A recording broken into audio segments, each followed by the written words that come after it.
Dit programma is mede mogelijk gemaakt door de provincie Zeeland en het Europees Landbouwfonds voor Plattelandsontwikkeling.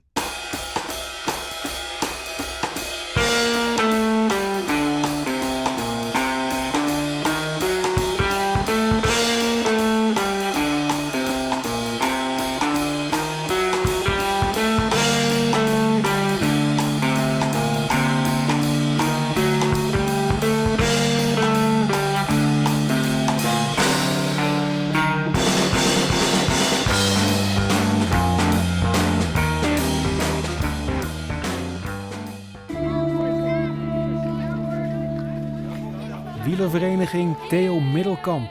Wie is er niet groot mee geworden? Vrijwel iedere Zeeuwse renner reed ooit in geel-zwart of blauw-wit. Eigenlijk alleen Theo Middelkamp zelf niet. Maar die was al gestopt toen de club werd opgericht. Die heette eerst de Lokomotief. Een naam van niks natuurlijk. Later werd het Theo Middelkamp. Dat was pas een naam. De wereldkampioen. Misschien niet zo'n gelukkig voorbeeld voor de jeugd, want hij verkocht koersen bij het leven en vloekte zich een ongeluk.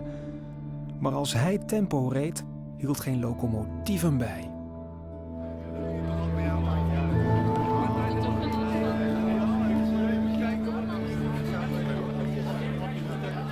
Jongens, even stoppen. Allemaal even stoppen. Met gebaren, hè? Ja, we doen het met gebaren. Nog niet bij de streep, allemaal op een afstandje, want anders gaan we elkaar in de weg staan. Ja, Middelkamp is natuurlijk in Zeeland de enige wielerclub die eigenlijk ertoe doet. Achter elkaar, koppel achter koppel. Maak er gewoon een lang uit. Er is maar één club. Vroeger had je nog een club in Zeeuws-Vlaanderen. Er is nog een club geweest erop en erover, een prachtige naam. Is ook ter ziele gegaan. De wielervereniging Zeeuws-Vlaanderen bestaat nog. Maar echt helemaal in de marge. Zijn jullie er klaar voor? Ja, we zijn er helemaal klaar voor. Sherine ook. Ze is in bloedvorm, zegt ze dus. Toch? Of niet? En daarom gaan jullie winnen. Proberen, hè? Proberen. Toch? Juist. Goed zo. Ja, de wielervereniging is opgericht in 1954 al. Er zijn een aantal mensen bij elkaar gekomen en die vonden het toch tijd worden dat er ook in Zeeland, in Goes met name, een wielervereniging kwam. Wie is 12? 12 is Hidde. Hiddebol! Hiddebol met Rieders Remijn. En al die jaar is dat in feite in Goes gebleven en heeft dat zijn ups en downs gehad. Met hele grote renners ook. We hebben natuurlijk een Jan Wellers gehad, we hebben een Kees Priem gehad. Ja, Katie van Oosterhagen tegenwoordig. Ja, dat zijn renners die komen waarschijnlijk niet zo gauw meer terug in tegenwoordige tijd.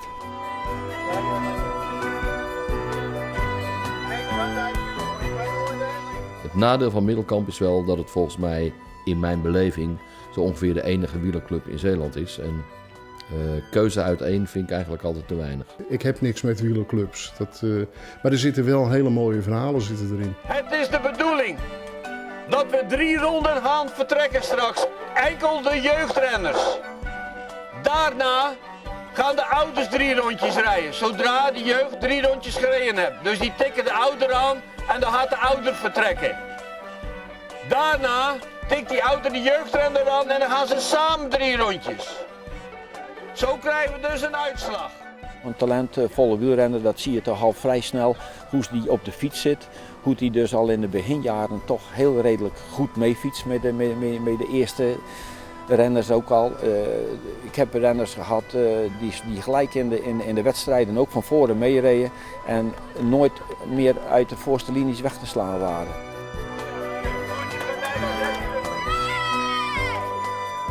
Ja, het is een soort kleuterschool van het wielrennen. Je begint er bij een club, maar je telt toch echt pas mee als je een sponsorshirt aan hebt. Een wielerclub is goed voor de opvang van jongeren en de begeleiding van jongeren.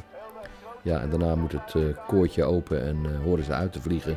Broertjes van Dijk. 17, 25, 16, 15, 21, 21, 27. Danny van Androoy. De wedstrijd waar we als team naartoe gaan, dat proberen we af te stemmen op het aantal renners wat we in die categorie hebben en de mogelijkheden die er daar zijn. Gelukkig hebben wij binnen de club heel wat bekenden binnen de wielerwereld die overal wel hun ingangen hebben. Want je kan niet zomaar overal starten. Je hebt daar soms wel even wat, dan moet je wat even voor doen, zeg maar. Voordat je ergens, want soms is het vol en dan mag je niet rijden, zeg maar. Wij zitten gelukkig dicht in de buurt van België. Er zijn heel veel wedstrijden, want in België is de wielersport natuurlijk heel erg populair. En ja, wij als club mogen daar vaak wel rijden, dus dat is wel een voordeel.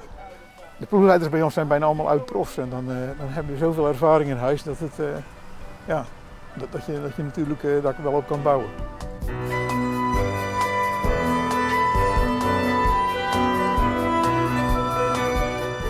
Wereldkamp is een gezonde vereniging, is een grote vereniging. Maar ik denk dat de mensen binnen Middelkamp, een aantal dagen later, ook niet echt de ambitie hebben om dit nu de topclub van Nederland te maken. Als je een criterium hebt, dan rijden er misschien wel 10 of 15 mee. Maar om te zeggen ze breken door, ze staan op het punt om door te breken, absoluut niet hoor.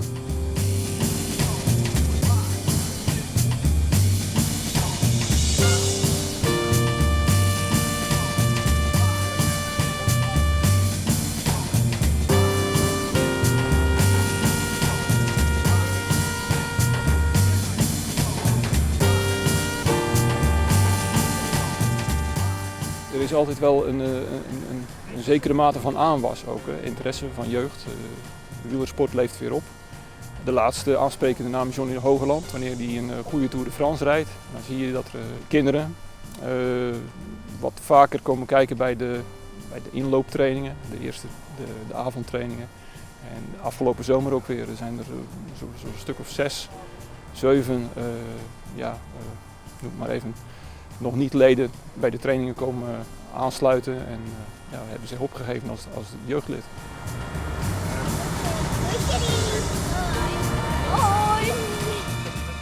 Het is wel opvallend dat bijvoorbeeld als je gaat kijken naar de sponsoren, dat zijn vooral bedrijven van buiten Zeeland. Dus als de Zeeuwse bedrijfsleven die club zou steunen, dan zou er financieel ook wat meer armslag zijn. En nu zie je bijvoorbeeld dat talenten al op vrij jeugdige leeftijd overstappen. 1 is 28. Die zal ook eventjes in beeld, Mike. 12 is 29. Hoe ging het? Was het lastig? Beetje. Kon je wel zijn wiel houden? Nee. Ben je wel tevreden? Nou, rijden. Voor de eerste plaats nummer 26. Sjoerd Plettenberg en Marco Minnaert. Oké jongens, applausje voor de winnaars!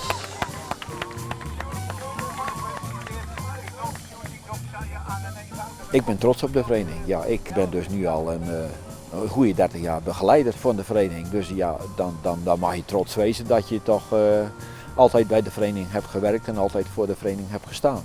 Ja, de prestaties is leuk dat iemand presteert, maar het is eigenlijk heel belangrijk dat hij er plezier in heeft. En ik vind zelf, omdat ik dat ook meegemaakt heb, dat iemand die aan de start staat is al een held. Is dat goed zo? Ja. Een beetje inschrijven, jongen. Een beetje inschrijven. Een beetje inschrijven. Een beetje dichter zo. Ah jongens, kom op hè. Hebben we met z'n allen, hé. Hey!